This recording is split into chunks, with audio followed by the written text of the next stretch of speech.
J'ai accepté de venir à cette émission parce que tout ce qui touche à la Bible me passionne depuis des années et des années.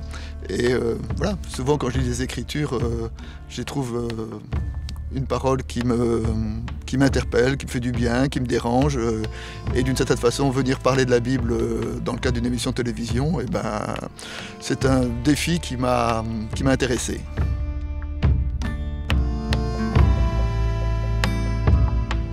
Eh bien, je m'attends à être nourri par la beauté invraisemblable du lieu.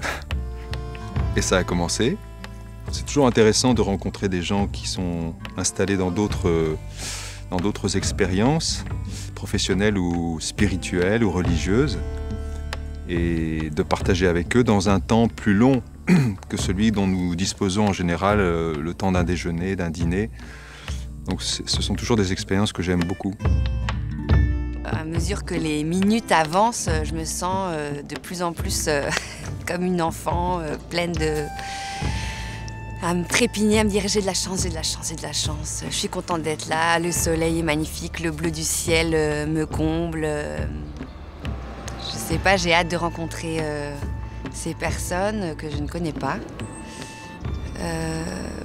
Et avec lesquelles j'espère qu'on aura que je vais apprendre, que je vais ressortir de ces 2 jours encore autres.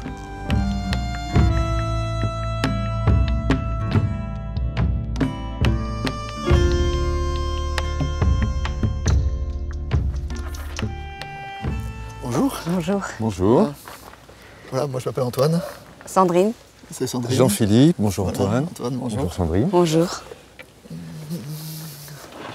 C'est un drôle d'endroit, hein? C'est somptueux, oui. Inouï. Je sais pas du tout ce que vous faites. Moi je suis un peu pasteur en fait. Alors c'est pas honteux, hein, mais c'est pour ça que je suis là, je crois. D'accord. Voilà.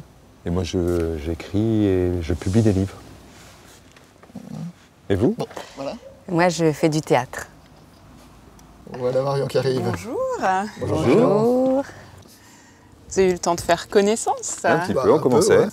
Bienvenue au Roucas Blanc. C'est un lieu de méditation et de prière. Un lieu dans lequel nous allons prendre le temps de lire ce livre, en tout cas un tout petit morceau, une miette de ce livre que j'ai choisi pour vous. Et si je vous ai rassemblé, c'est parce que je trouve que c'est un livre qui est meilleur quand on le lit à plusieurs, comme un bon repas. Je vais vous donner les Bibles. Question préalable avant d'ouvrir le texte, de le découvrir. Pour vous, ouvrir la Bible, c'est souvent, parfois ou jamais? Sandrine. C'est pas beau, pas souvent. Pas souvent. Pas souvent. Jean-Philippe. Alors, dans certaines parties de ma vie, très souvent, Ouais. et dans d'autres, pas du tout. D'accord. Antoine, Moi c'est un peu mon métier, alors oui beaucoup. c'est un peu votre métier. Ouais. Alors si c'est votre métier, vous pourrez peut-être aider vos collègues à trouver Jean 6. Jean 6. Ouais. L'évangile de Jean, donc le 4e évangile, au chapitre 6. Non, moi, je n'y suis pas encore. Hein. Non, je suis perdue. Ah, Voilà, Zacharie. Matthieu, après Marc, Luc, Jean. Matthieu, continue. Marc, Luc. Jean. Top. Ah, voilà. Voilà. Jean 6. 6. Ouh là là. Nous y sommes. Jean 6, je vais vous lire le texte à partir du verset 4. Or la Pâque, la fête des Juifs, était proche. Jésus leva les yeux, vit qu'une foule nombreuse venait à lui et dit à Philippe : « Où achèterons-nous des pains pour que ces gens aient à manger ?» Il disait cela pour l'éprouver, car il savait ce qu'il allait faire. Philippe répondit : « Les pains qu'on aurait pour 200 deniers ne suffiraient pas pour que chacun en reçoive un peu. » Un de ses disciples, André, frère de Simon-Pierre, lui dit : « Il y a ici un jeune garçon qui a 5 pains d'orge et 2 poissons, mais qu'est-ce que cela pour tant de personnes ?» Jésus dit : « Faites asseoir ces gens. » Il y avait à cet endroit beaucoup d'herbes, ils s'assirent donc au nombre d'environ 5000 hommes. Jésus prit les pains, rendit grâce, et les distribua à ceux qui étaient là. Il en fit de même des poissons, autant qu'ils en voulurent. Lorsqu'ils furent rassasiés, il dit à ses disciples « Ramassez les morceaux qui restent afin que rien ne se perde. » Ils les ramassèrent donc et ils remplirent 12 paniers avec des morceaux des 5 pains d'orge qui restaient à ceux qui avaient mangé. Ces gens, à la vue du miracle que Jésus avait fait, disaient « Vraiment, c'est lui le prophète qui vient dans le monde. » Jésus, sachant qu'ils allaient venir l'enlever pour le faire roi, se retira de nouveau sur la montagne, lui seul.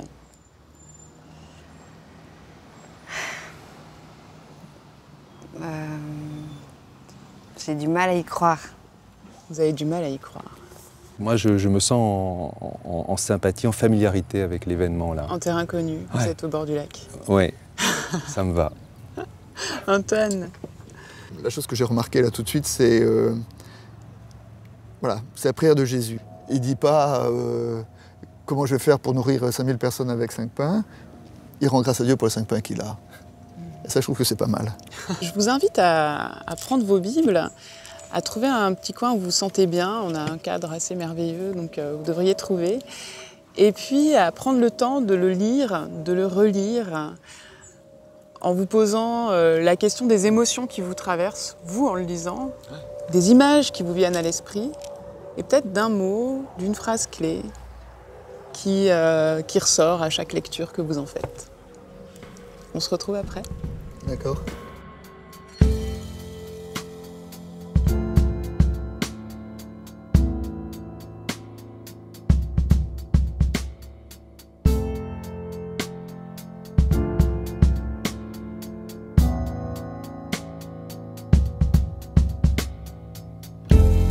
Où achèterons-nous des pains pour que ces gens aient à manger?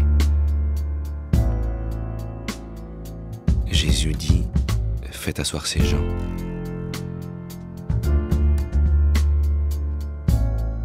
Et ils remplirent 12 paniers avec les morceaux des 5 pains d'orge.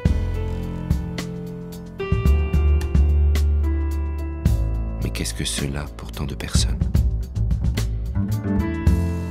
Au nombre d'environ 5000 hommes, Jésus prit les pains, rendit grâce et les distribua à ceux qui étaient là. Ces gens, à la vue du miracle que Jésus avait fait, Alors Antoine, vous avez eu le temps de Un petit peu, oui. reméditer ce texte, mais en fait, vous le connaissez par cœur, non? Ce qui ressort particulièrement, moi je trouve, c'est le rapport entre le peu et le beaucoup. Entre les disciples qui disent au début il nous faudrait 200 deniers pour que chacun ait un petit peu, et après avec 5 pains, ils en ont chacun autant qu'ils en voulaient, et en plus il en reste 12 paniers. Et pour nous qui le lisons aujourd'hui, comment est-ce qu'on peut recevoir ça dans nos vies?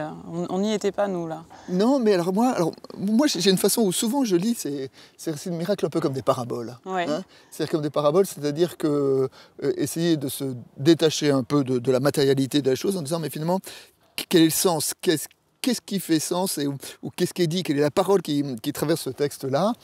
Alors, évidemment, enfin, j'ai pas vécu des miracles comme ça, mais souvent j'ai été, comment dire, impressionné par, je dirais, le peu que sont mes moyens, mes forces, mon intelligence, ma foi, tout ça c'est tout petit, et de m'apercevoir quand je relis les choses qu'avec ce tout petit, il y a quand même des belles choses qui sont passées. la Pâque, la fête des Juifs était proche. Jésus leva les yeux, vit qu'une foule nombreuse venait à lui et dit à Philippe, « Où achèterons-nous des pains pour que ces gens aient à manger ?» Il disait cela pour l'éprouver, car il savait ce qu'il allait faire. Philippe lui répondit, « Les pains qu'on aurait pour 200 deniers ne suffiraient pas pour que chacun en reçoive un peu. » Un de ses disciples, André, frère de Simon-Pierre, lui dit, « Il y a ici un jeune garçon qui a 5 pains d'orge et 2 poissons. Mais qu'est-ce que cela pour tant de personnes ?» Sandrine, entre la première fois où vous avez reçu ce texte et puis ce temps que vous avez pris pour le relire, le remâcher, il y a des choses qui bougent ou qu'est-ce qui a évolué? Il y a une envie de décrypter l'énigme en fait. Parce que si moi je reste au miracle, je rentre pas. Mais ce qui m'a vraiment touchée et émue, c'est d'accueillir même quand on a peur de manquer. Et qu'au fond, si on va peut-être au-delà, et si quand même on accueille une foule nombreuse, alors qu'en fait on aurait tendance à vouloir se replier sur soi en se disant « Oh mince, il va me voler ma télé, oh mince, il va me prendre tout, je sais pas quoi, dans mon frigo, j'aurai pas assez pour les miens, pour eux. » Et en fait, au fond, peut-être qu'en allant au-delà de nos peurs, on trouvera toujours des ressources, parce que les ressources, elles sont dans l'humain. Ça aussi, j'aime beaucoup dans le texte, quand il dit... quand il accueille la foule et qu'il les fait asseoir dans cette herbe verte. Je trouve que ce détail de l'herbe verte, pour moi, c'est tout de suite signe que l'herbe est verte ici et qu'il y a des choses à faire ensemble. Qu'elle n'est pas seulement toujours verte chez le voisin. Voilà. Ça. Ça me plaît beaucoup parce que moi, je me demandais ce qu'il faisait là, ce verset. Alors maintenant, je peux l'entendre un peu différemment. Ouais. Est-ce qu'il vous nourrit, ce texte, vous aussi? Bien, oui. De toute façon, à partir du moment où j'engage une réflexion et aussi que ça me désarçonne et que ça m'énerve et que forcément ça me nourrit.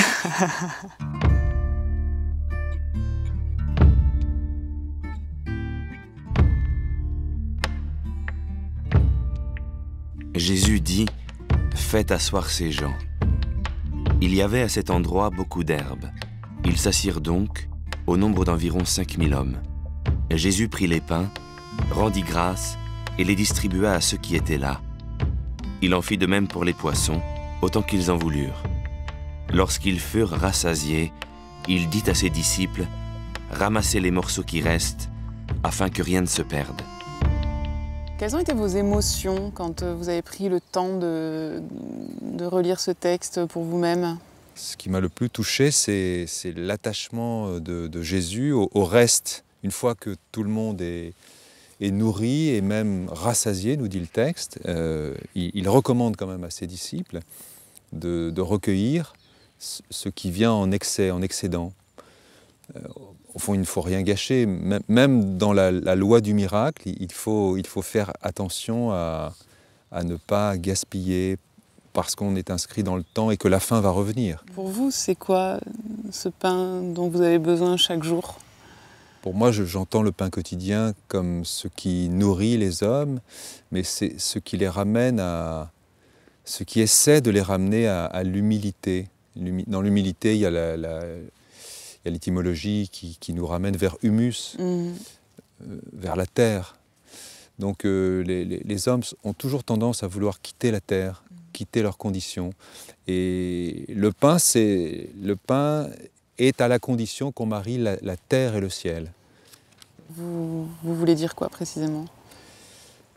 Alors, le pain vient de la terre. Le pain est l'aboutissement d'une suite de transformations.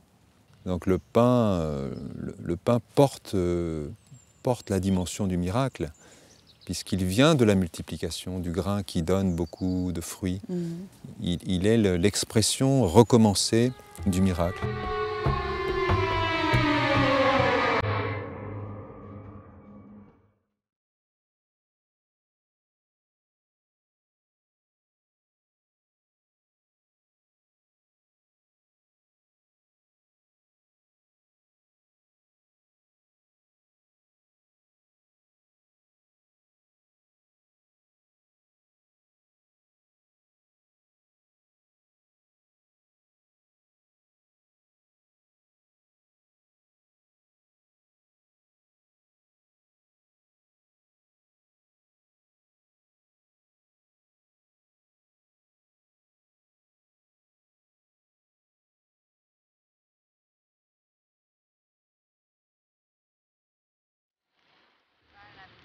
Je vous propose qu'on essaye de cuire ce pain à la broche au-dessus du feu, Ouais. avec les moyens du bord. À mon sens, ça ne peut pas cuire. Moi, j'ai envie de défier l'incrédulité de Jean-Philippe. Allez. Tu défies le Ça me- professionnel là. Le professionnel. Non, mais je vois ce que ça va donner, mais c'est une Jean-Philippe, recette sauvage, quoi. Comment C'est tu une sais tout recette ça en sauvage. fait? T'es un peu boulanger? Hein? T'es boulanger? Un petit peu, ouais. Mais plus qu'un petit peu, Jean-Philippe. Oui, j'ai mon diplôme, quoi. Il a passé un CAP de boulangerie. Ouais, pour essayer de comprendre. On peut comprendre qu'avec les mains. Hein. Récemment? Ouais, il y a une dizaine d'années. C'est pas un boulanger qui est devenu écrivain, c'est un écrivain qui est devenu boulanger. Ça va? Oui, bon. Oula. C'est bon? Antoine, il faut faire goûter à Jean-Philippe pour mon défi contre son Non, je suis prêt à aimer, hein. incrédulité. Je suis prêt à aimer. Hein. Il est même prêt à aimer. Ah oui. Comme Sandrine avec la Bible. Non, je vais trop loin. presque prête à aimer. Fascinée. Ouais. Mais oui, j'ai toujours deux mouvements en fait. C'est comme quand je rentre dans une église, à la fois. À la fois quoi? Ben, à la fois ça me. T'es attiré? Voilà, attirer et repousser en même temps. Mais c'est beau les forces contraires. Oui, c'est pas mal. Tu peux goûter? Allez. Hein? Ah ouais.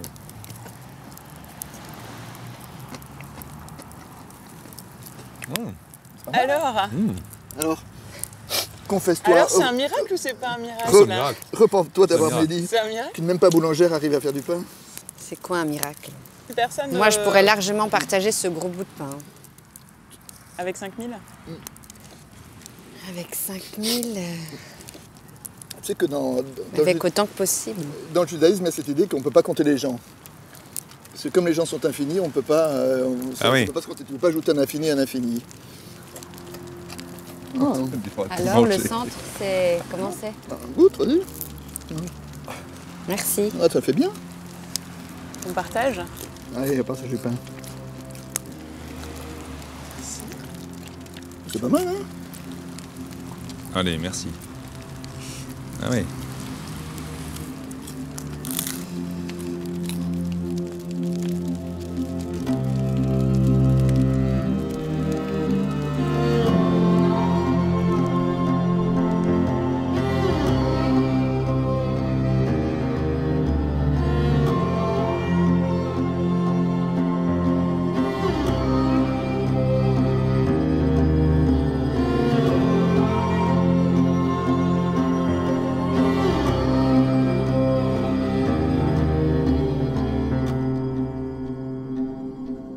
Alors j'ai bien envie qu'on mette les pieds dans le plat du miracle. Parce que vous, Sandrine, au départ, votre première réaction c'était de dire je ne peux pas y croire.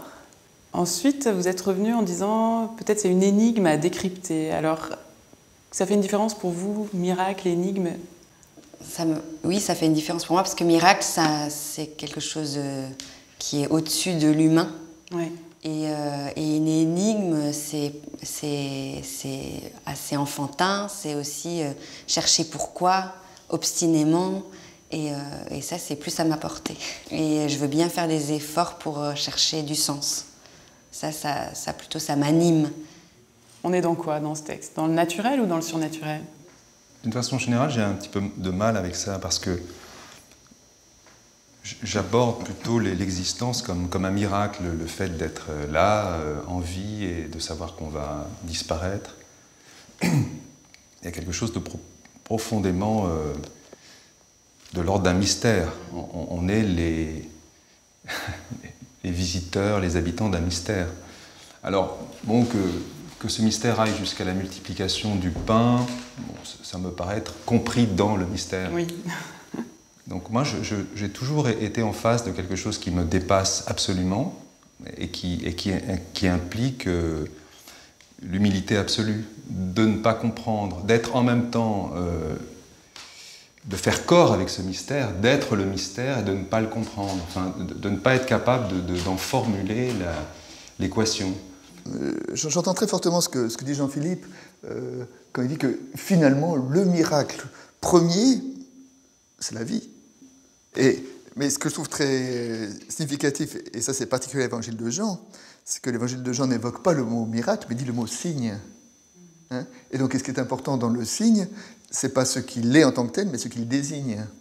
Et je crois que la présence du mot signe dans ce récit-là, justement, nous invite à essayer de nous décoller par rapport au côté qu'est-ce qui s'est passé, comment ça s'est passé, où ça, il y a effectivement quelque chose qui est de l'ordre du mystère qui nous échappe, mais qu'en revanche, de lire ce récit-là en disant qu'est-ce que le signe montre? Qu'est-ce que le signe désigne?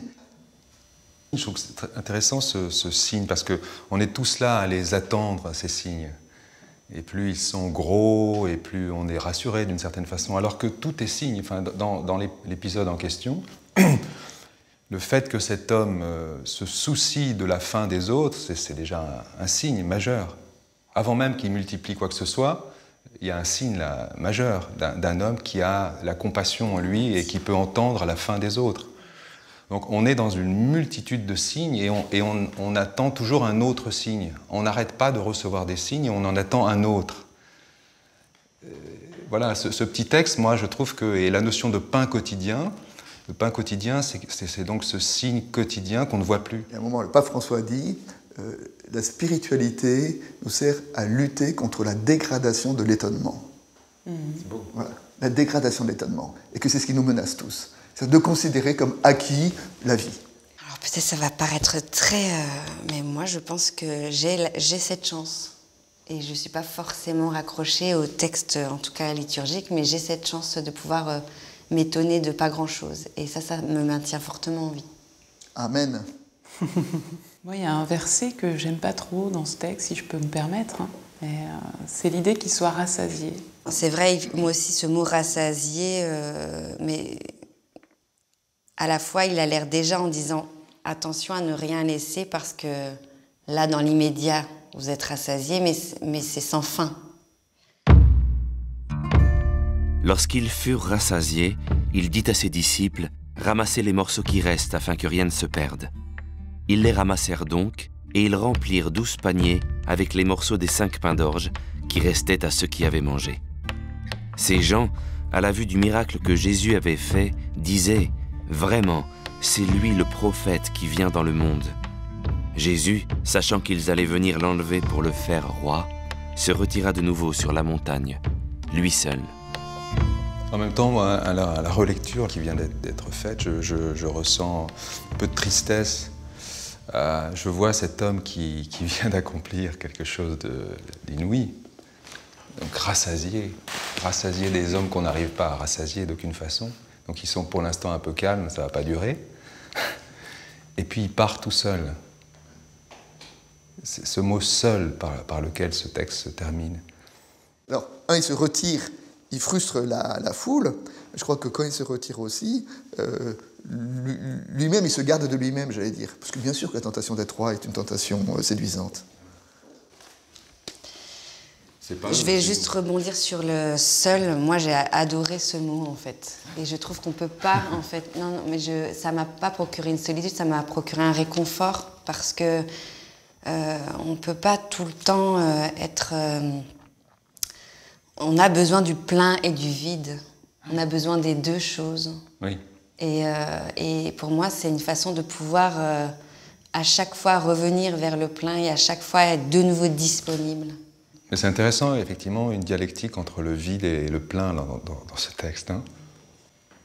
Et ce vide laisse une place aussi à l'interprétation pour nous. Et Jean-Philippe, je voudrais lire un extrait de votre livre « Azim ». Dans ce livre, vous faites vivre la femme qui a préparé le pain pour le dernier repas de Jésus. Et cette femme, dans l'aujourd'hui du livre, transmet ce savoir de faire le pain à sa petite fille, Malka. Je vous lis cet extrait. « Je ne sais pas au juste ce qu'il y a entre la main et la pâte. Une alliance ancienne, mais tu ne peux pas résister à toucher, à caresser, à tapoter, à prendre contact, peut-être parce que la pâte ressemble à la chair. » Ça vous parle, Sandrine, qui est en train de pétrir là? Oui, ben c'est ça. Je trouve que c'est éminemment sensoriel, en fait. C'est quelque chose qui, du coup, n'est pas que intellectuel. J'aimerais bien qu'Antoine, vous mettiez les mains à la pâte, vous qui l'avez jamais fait, là. Bah, écoute, allons-y, alors merci. Alors, il faut juste pétrir. L'idéal, ce serait peut-être de la sortir et de la pétrir sur le plan. Sur la... Oui, alors, et je mets de la farine comme ça. Ça, c'est plus... Non, mais ça me rappelle quelque chose, c'est la métaphore de la pâte humaine. La pâte humaine, c'est notre humanité jusque dans ses lourdeurs, jusque dans ses profondeurs, jusque dans son animalité presque. Et bien donc, je sais pas, je sais pas pourquoi, mais la métaphore de la pâte humaine, pourquoi ça renvoie à ça? Parce que c'est de la pâte, c'est... Moi, je crois beaucoup au contact de la main. Moi, je vais juste montrer que la technique, c'est d'emprisonner de l'air dans la pâte. Donc, en général, on l'étend comme ça et on rabat, comme ça. D'accord, ouais. Voilà.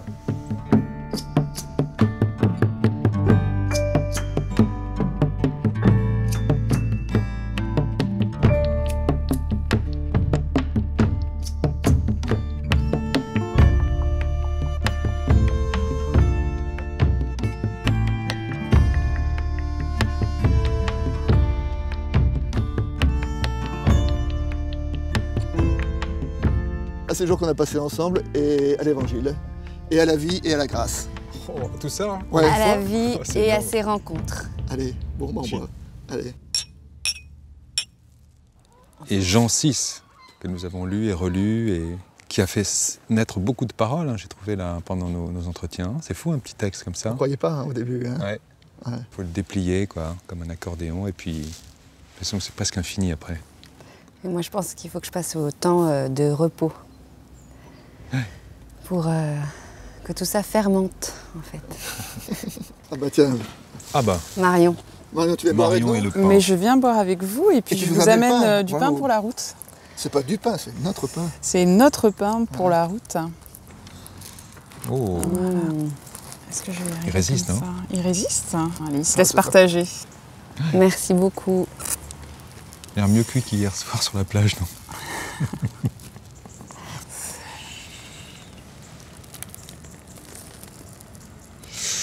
Merci.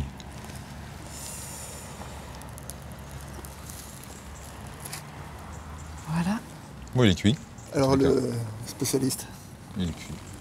Alors on a tout là. On a la base de la nourriture la plus ordinaire qui soit jusqu'à la boisson de la fête Et la parole. et la parole. Incroyable. Et les amis, et les frères et sœurs. Très beau, ça. De l'ordinaire jusqu'à l'extraordinaire. Alors dans l'évangile, il y a un moment où Jésus demande à ses disciples « Qui dites-vous que je suis ?» Alors j'ai envie, en 2017 après Jésus-Christ, de vous poser cette question. Moi, je dirais, d'une façon prudente, qu'il est un éveilleur. Lui dirait « Tu es un éveilleur ». Antoine. Difficile à dire, hein. Alors si je ressors mon catéchisme, je dirais comme Thomas, mon Seigneur est mon Dieu. Sans catéchisme. Et sans catéchisme, je dirais, pour moi, c'est un compagnon. Compagnon. Un compagnon qui met du sel dans mon pain. Dans la pâte, qui met du sel dans la pâte de mon humanité. Sandrine. L'inconnu dont je fais l'éloge. Waouh. Mais on va se dire au revoir. On peut repartir chacun avec un bout de pain et puis il en reste. C'est merveilleux. Ça, c'est les 12 paniers. Oui. Antoine, merci. Ok, allez Marion, content d'avoir partagé ça avec vous.